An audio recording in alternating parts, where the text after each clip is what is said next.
मैंने दिलावर को देखा और जो सब पब्लिक स्पेस है और मैं दिलावर को अप्रोच करना चाह रहा था ताकि मैं उनसे पूछूं कि कैसे आप रूल ऑफ लॉ की वर्कशॉप पे आ रही है और आपने पाकिस्तान में रूल ऑफ लॉ का बंद कर दिया है और जो यहाँ यूनिवर्सिटी स्टाफ है उन्होंने पता नहीं किस ऑर्डर पे लेकिन उन्होंने मेरे और मेरी टीम पे अटैक किया। आप देख सकते हैं वो क्लासरूम है वहाँ हो रही है अभी वर्कशॉप। उस कंट्री के अंदर अभी विंडोज भी आप देख सकते हैं उन्होंने कर्टन डाल दिया है और अभी आप देख सकते हैं दिलावर आज यूनिवर्सिटी हॉल में एक ट्रेनिंग वर्कशॉप अटेंड कर रही है about human rights and rule of law.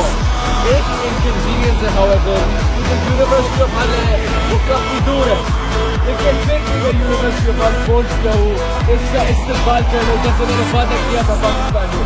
अब देखिए ये दिलावर है